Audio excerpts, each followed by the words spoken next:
Bueno, seguimos hablando del Bhakti Yoga.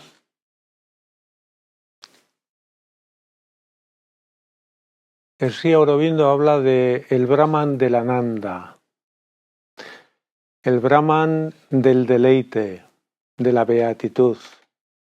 Brahman es el absoluto, el divino en su línea de absoluto, de impersonal, que también hemos visto que el divino tiene el aspecto personal. Y habla de la manifestación del Brahman que se produce dentro de nosotros, alrededor de nosotros y por encima de nosotros. Esto me lo habéis oído decir en algunas ocasiones porque es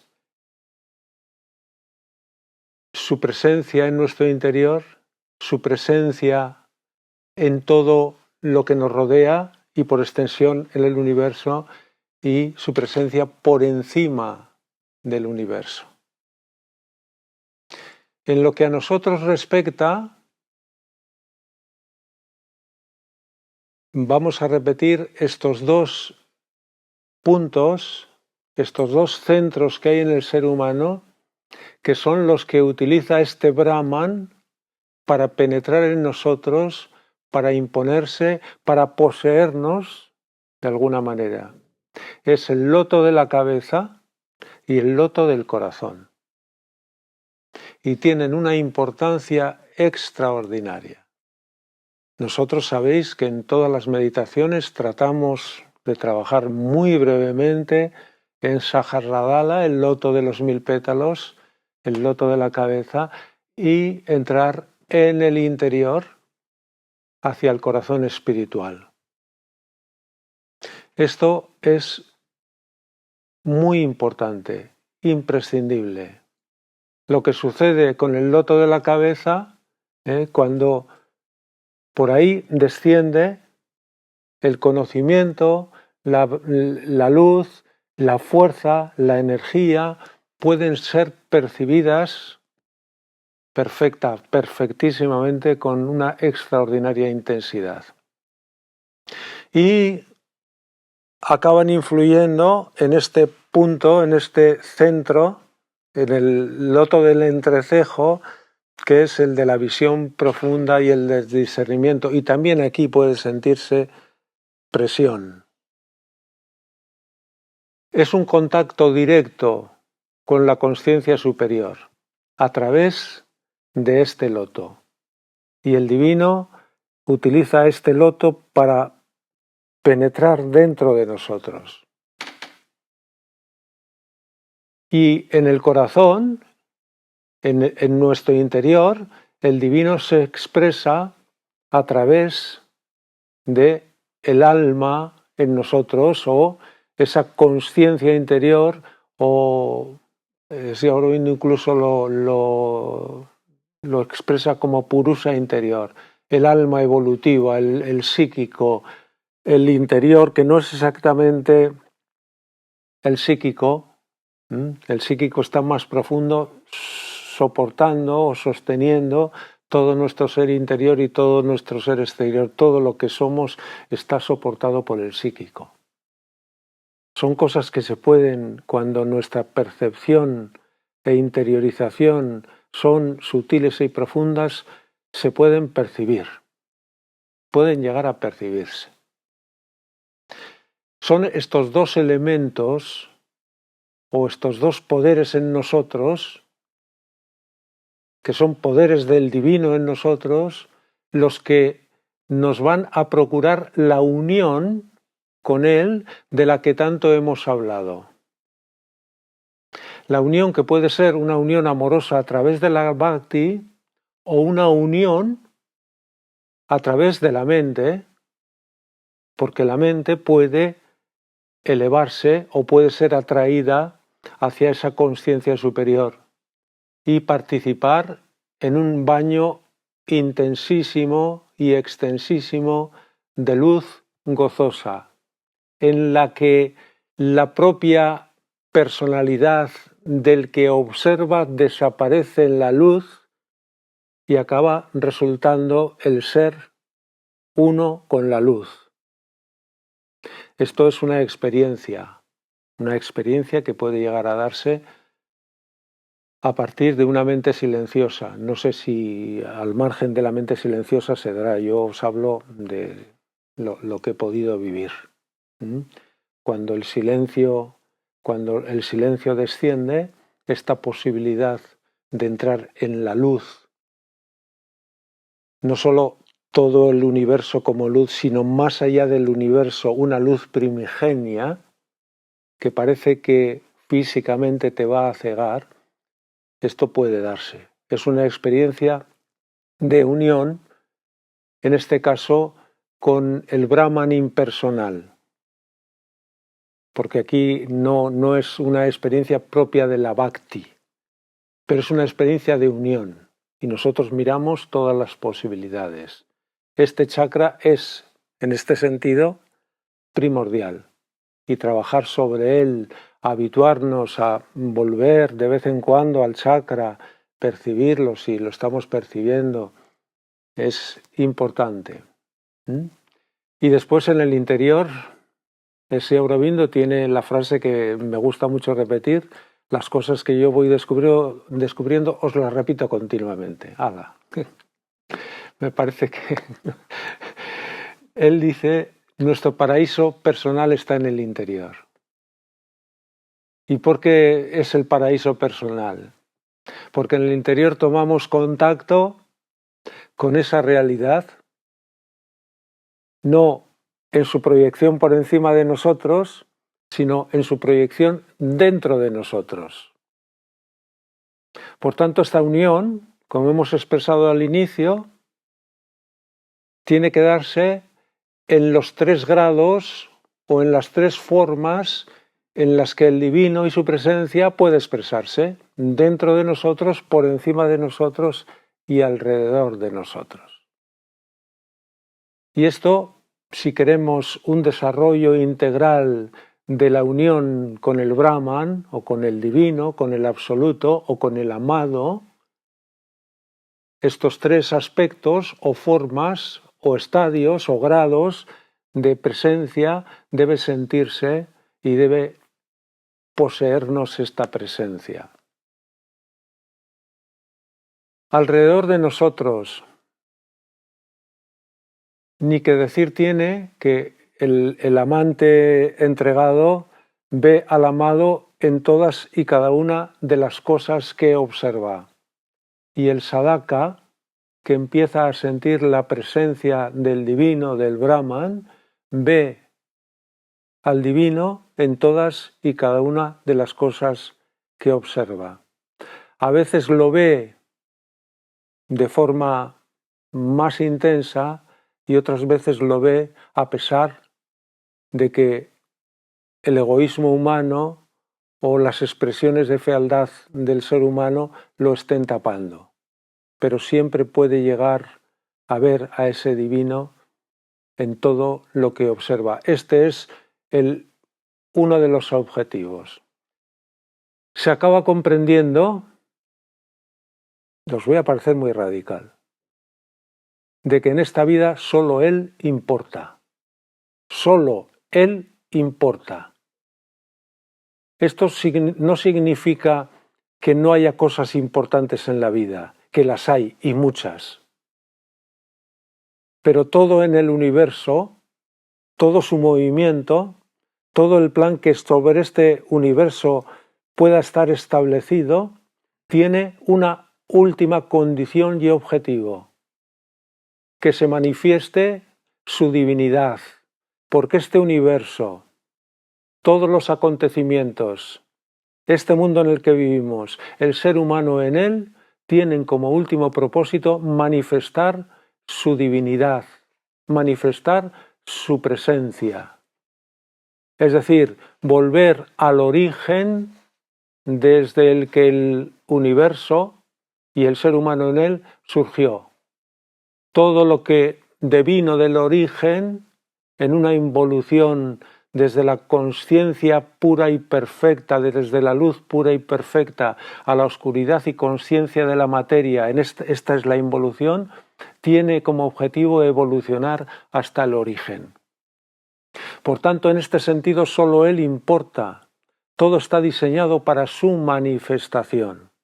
Y las cosas importantes de la vida lo son, y mucho más importantes en la medida en que comprendemos que tienen sentido dentro de este gran argumento cósmico, dentro de este gran plan cósmico de manifestación de la divinidad.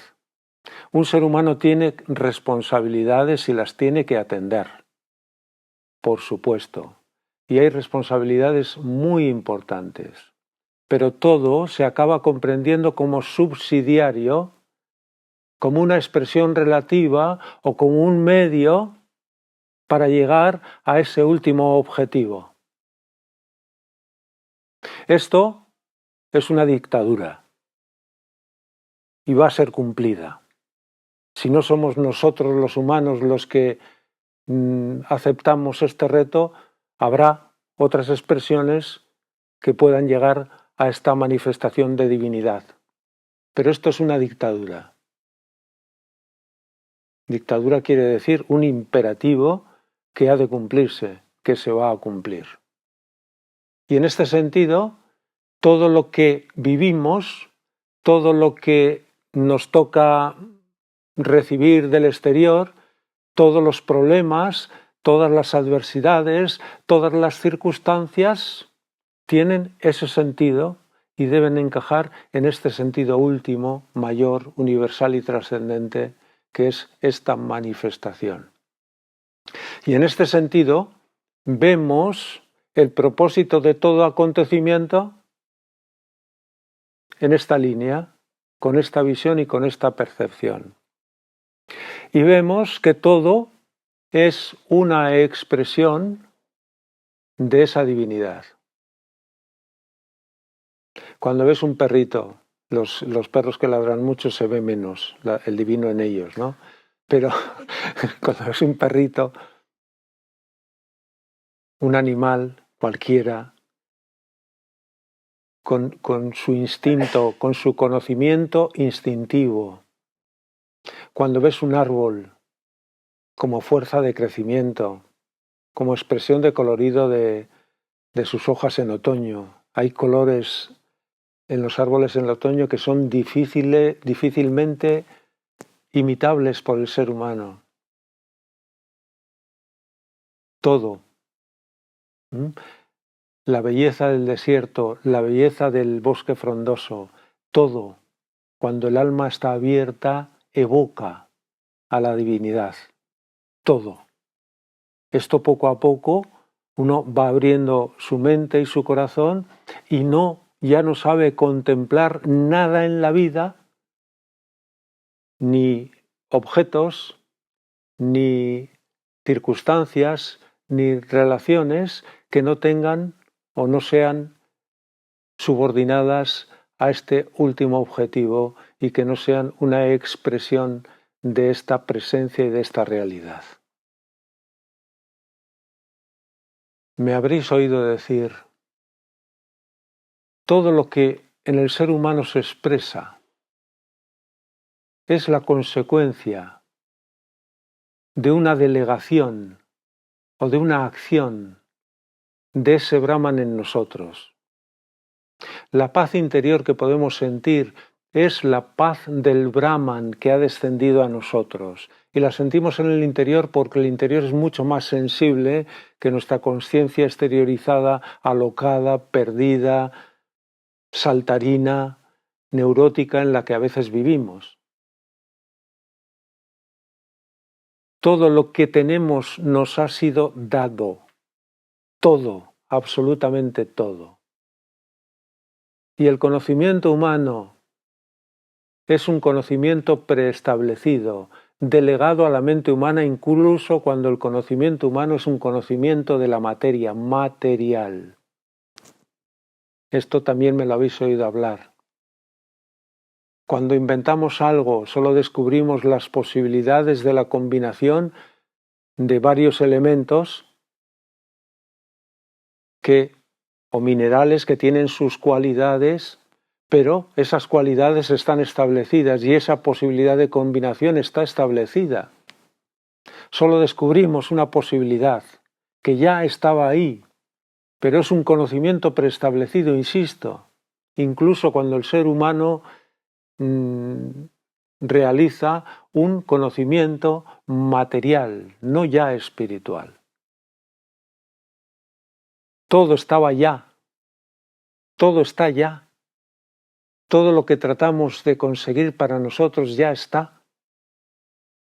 Solo hay que encontrar la vía de acceso a esas posibilidades y a esas relaciones.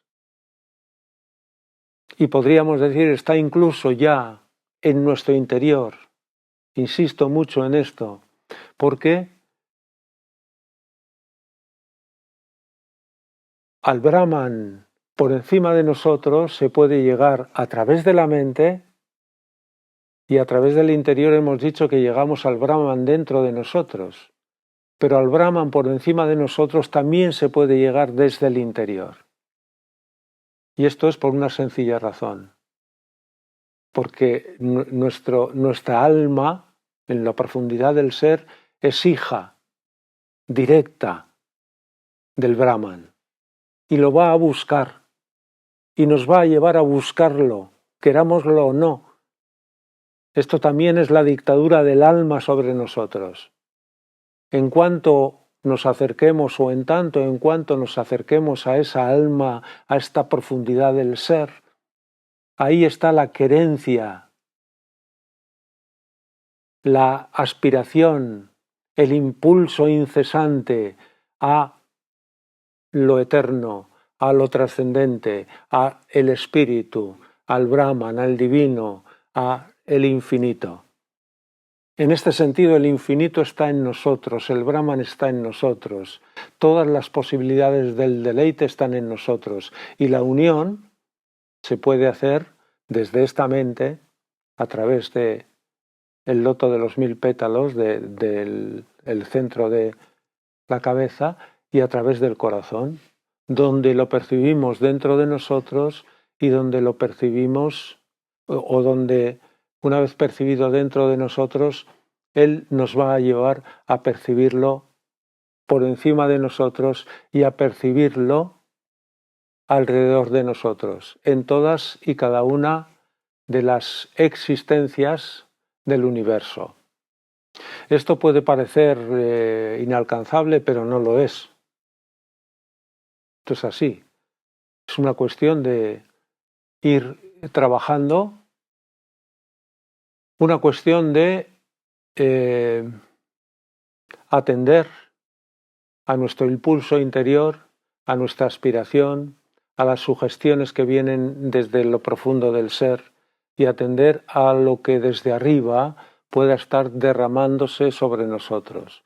Por tanto, un corazón limpio en este sentido, y una mente limpia, no demasiado enturbiada, no demasiado ruidosa, hiperactiva, es imprescindible para que la acción de ese Brahman del Ananda penetre en nosotros y nos posea. El Brahman del Ananda es el Brahman del deleite de su presencia. Y la presencia del divino, cuando hablamos de la presencia, se habla mucho, vivir en la presencia. Pero se especifica poco, nuevamente. Esto pasa frecuentemente. ¿La presencia de qué? Cuando hablamos de la presencia del interior, es la presencia del divino en nuestro interior, aunque nosotros la percibamos como una presencia individual, una atmósfera particular, es la atmósfera del divino en nosotros. Por tanto, es la presencia del divino en nosotros, la presencia del divino en nuestro interior. Y podemos sentir la presencia del divino por encima de nuestra cabeza. También una presencia se puede percibir y podemos, como acabamos de relatar, percibir la presencia alrededor de nosotros. Lo que hace esta presencia permanente sobre nosotros, dentro de nosotros y alrededor de nosotros, es tomarnos, es cada vez ser más intensa, más abarcante, más poseedora, de tal manera que acabamos poco a poco fundiéndonos nuestra psicología, nuestra percepción, nuestra emocionalidad, todas nuestras facultades acaban siendo imbuidas, penetradas por esa presencia. A esto lo podemos llamar posesión, porque decíamos que la unión se da por posesión. Y una vez que esta presencia va sintiéndose, es inevitable el deleite de la unión. Porque el deleite y la beatitud que el ser humano siente, si son deleite y beatitud verdadera, son consecuencia de la penetración de esa presencia, de la posesión por parte de esa presencia de nosotros, es decir, de la unión a la que nos obliga esta presencia cuando nos envuelve, nos toma, nos posee. Ahí empieza a darse el deleite. Por tanto, el deleite de la presencia impersonal puede darse. Ayer hablábamos del deleite de la unión amorosa. Y el deleite de la presencia personal puede darse. Es más, la culminación del deleite, de la beatitud, se da en la relación amorosa, que es de distinto cariz que el deleite que surge, por ejemplo, de la experiencia que os he comentado. Ahí se siente una exultación de deleite, pero es distinto. El deleite amoroso es mucho más dulce, más íntimo, más... no sé, no es fácil explicar, ¿no? El deleite, la beatitud, son el término final o la máxima realización del ser humano. No es el conocimiento, que el conocimiento es una realización si es un conocimiento supramental, pues, pero es el deleite, porque el conocimiento acaba siendo deleite, necesariamente acaba siendo deleite. Es el ananda. El señor Aurobindo dice, este universo surge del ananda y vuelve al ananda, al gozo, a la beatitud, al deleite puro de la existencia. Por esta razón, el ser humano no renuncia a su felicidad y la busca siempre, torpemente, ciegamente. Buscamos la felicidad en un plato de mejillones.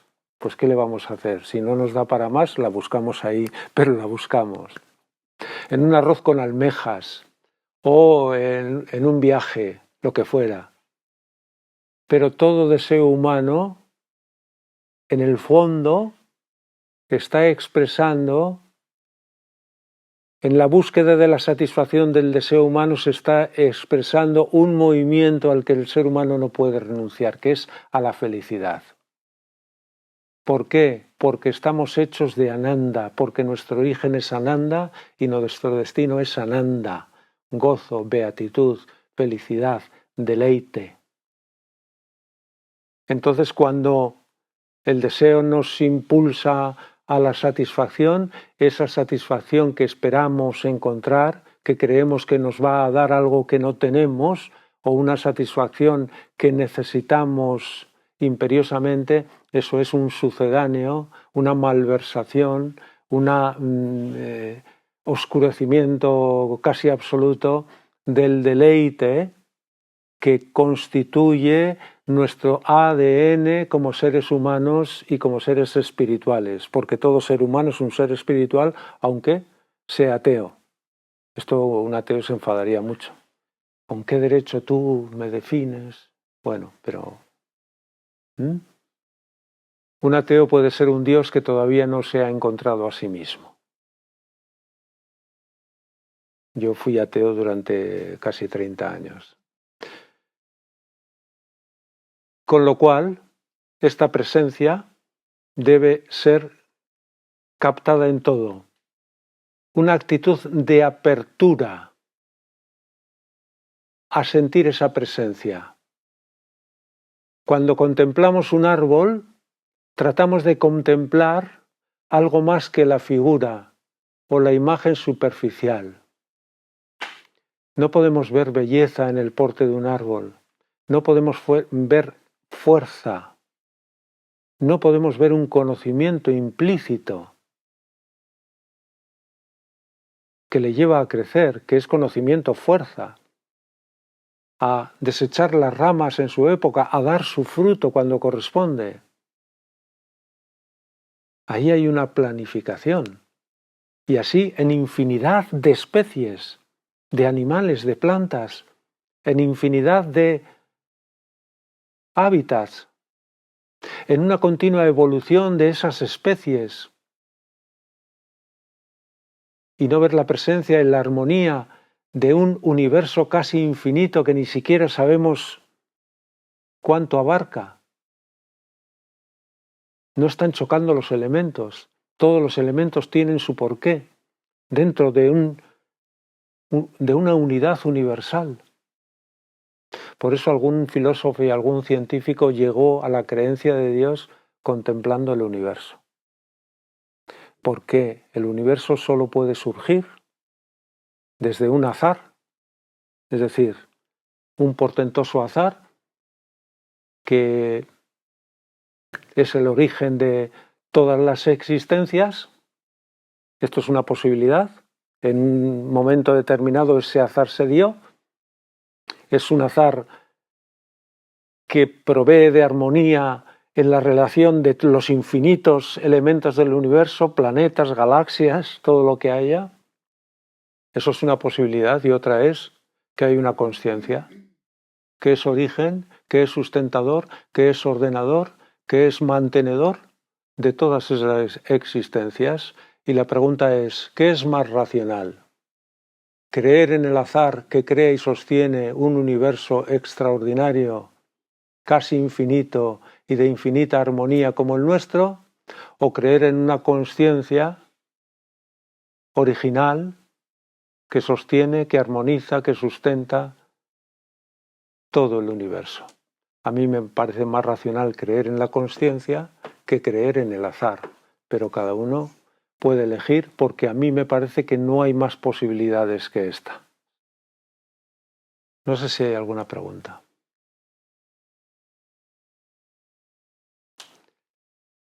Me alegra que todo esté tan claro.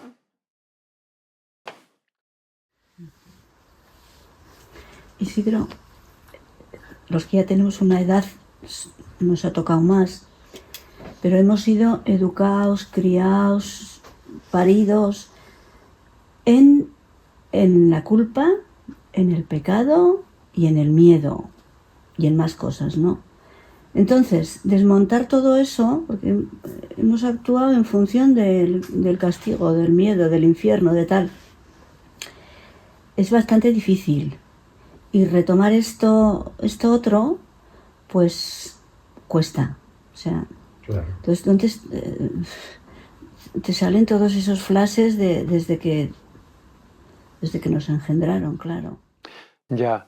A ver, todas las religiones tienen este elemento común. Son los medios, religiones, líneas espirituales, yoga, los medios que el ser humano encuentra o que se le dan al ser humano para unirse a la divinidad. Esto es común, esto es común. Incluso cuando el budismo, que es una religión que niega a Dios, tiene el objetivo de la vacuidad, donde desaparece nuestra ignorancia y entramos en el nirvana.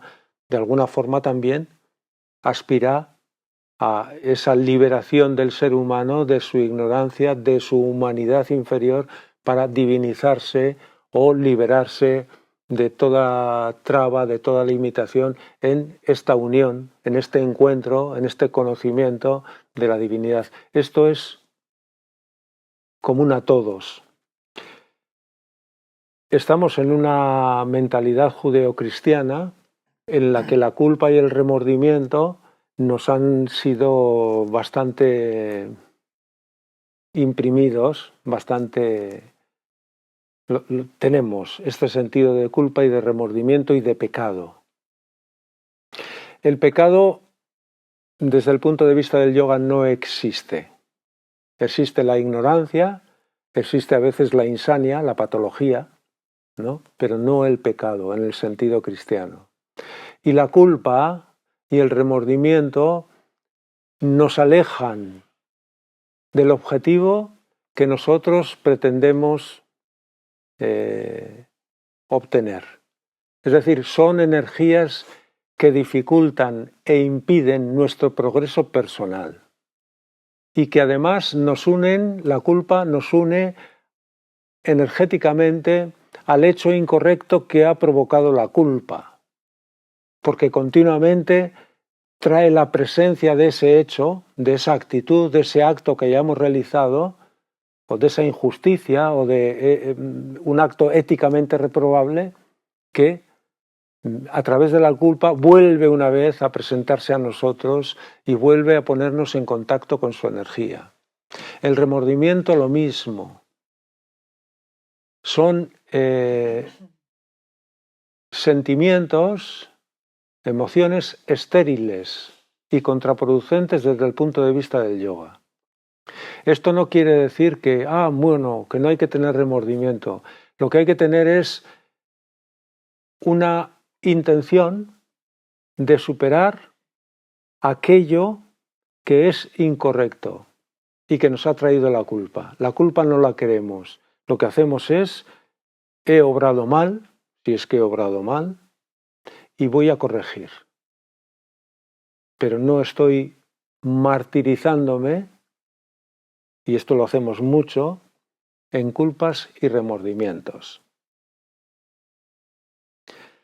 Después, los yogas se difieren de las religiones occidentales no tanto en la bhakti, pero sí más en el yoga del conocimiento, donde las técnicas que se utilizan de meditación, de observación consciente de la mente, el purusa, el silencio mental, todo esto como técnicas y como guías de autorrealización están casi ausentes o totalmente ausentes o tradicionalmente han estado muy ausentes de las religiones occidentales.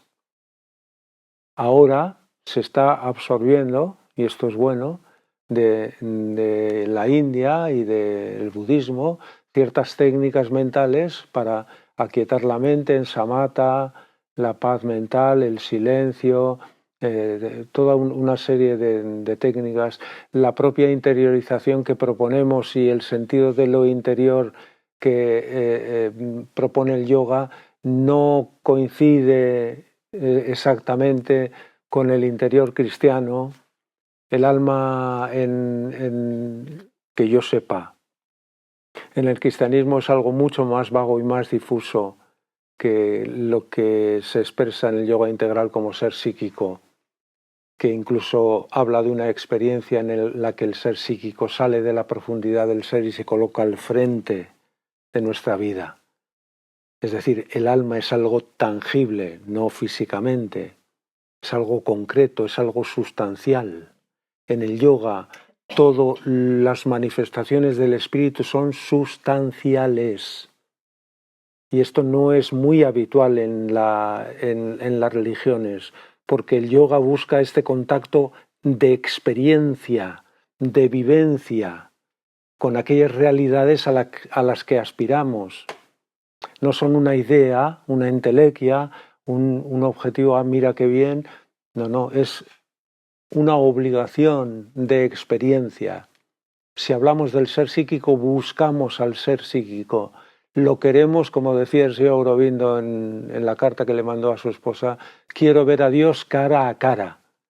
Queremos sentir el ser psíquico así, tocándolo, si es necesario, su presencia, porque es una realidad experimentable y toda experiencia espiritual es sustancial, no tiene una sustancia física, pero tiene un peso sustancial, una realidad sustancial, y como tal pueden ser percibidas y experimentadas, y deben ser percibidas y experimentadas, y nuestra realización depende de nuestra capacidad de percibir y experimentar, es decir, de hacer realidad en nosotros, a eso llamamos realización, hacer realidad en nosotros aquello a lo que aspiramos, aquello sobre lo que hemos depositado nuestra fe.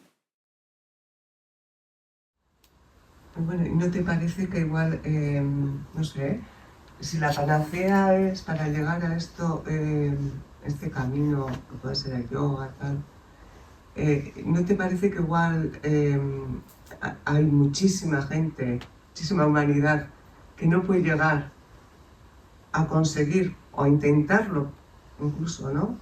Esto, que igual las religiones sí que consiguieron, pero con culpas y tal, pero no sé cómo decir, ese llegar a esa unión, ¿no te parece que es para privilegiados?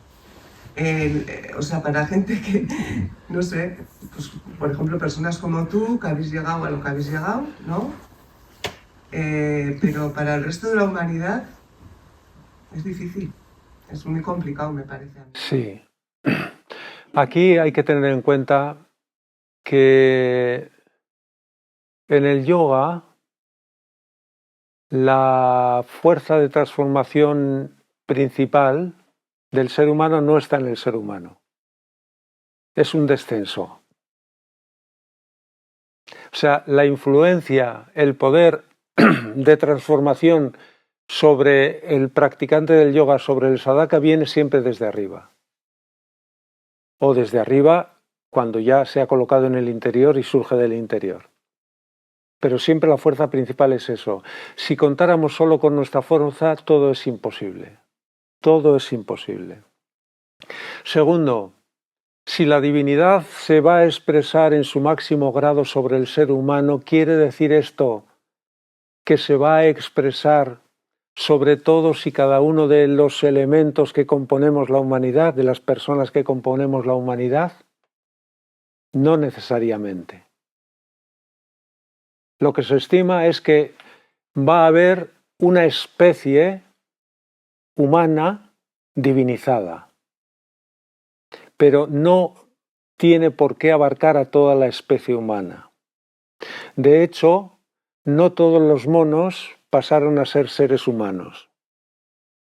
Pongo una analogía para que veamos un poquito. Hablamos de posibilidades,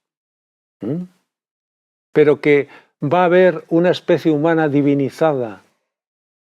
Esto el yoga lo da por seguro. El yoga integral, la visión del yoga integral, que emana de toda la sabiduría védica anterior y la proyecta sobre el ser humano del futuro.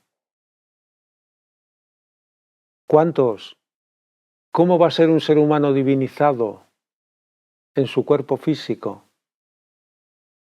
¿Va a procrear o va a haber otros modos de expansión de los individuos?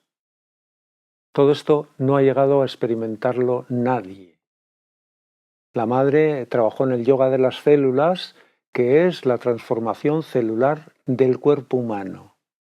Fijaos en qué trabajo se metió durante muchos años. Para... Si es un inciso, y sobre todo evolución.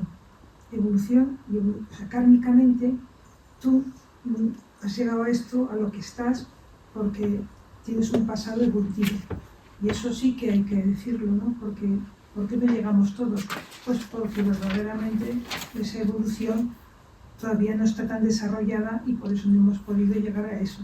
Eso también es importante decirlo. Sí, claro, el karma de cada uno, que es la realización acumulada a través de las vidas, se despierta, no se tiene que realizar todo desde cada vez que nos reencarnamos o tomamos un nuevo cuerpo físico. Hay una acumulación. Después el yoga es un sistema que contrae lo que en la naturaleza ordinaria costaría realizar muchas vidas, lo contrae en unos pocos años o en unas pocas vidas o incluso en unos pocos meses. El yoga es la intensificación de la evolución humana en la vida presente y en el practicante del yoga integral, del yoga, no del yoga integral, del yoga en general, de cualquier yoga. Puede ser cristiano, puede ser... Pero para... Las religiones abarcan mucho. El cristianismo tiene 1.200 millones de... Los musulmanes tienen algo parecido.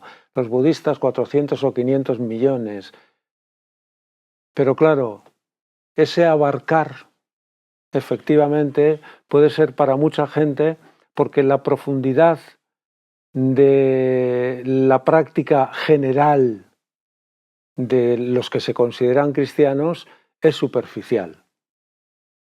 No nos engañemos. Cuando uno habla de profundidad e incentiva a la gente a que trabaje, a que vea a Dios en todos los elementos, a que transforme su vida, muchísima gente se da media vuelta y dice, oye, yo voy a misa, yo tengo mis sentimientos, y todo eso es respetable. Pero en la medida en que logramos entrar en la profundidad de las cosas, en la profundidad de nuestro ser y elevarnos muy por encima de nuestra estatura, de nuestro intelecto, de nuestra mente ordinaria, en esa misma medida lograremos realización. Y evidentemente no todas las personas kármicamente están preparadas para eso, pero para eso es el yoga. ¿Cuánto tardará esto que desde el punto de vista de estos dos grandes yogis va a darse? No se sabe, pero la coherencia es absoluta. Si el universo es el campo de manifestación de la divinidad aquí, no el cielo, no el nirvana, aquí la vida divina es la obra de Sri Aurobindo una, quiere decir esto, la divinidad en la vida. Si esto debe expresarse en el ser humano, esta divinización. Y esto significa una especie humana superhumana en este sentido, que significa divinizada.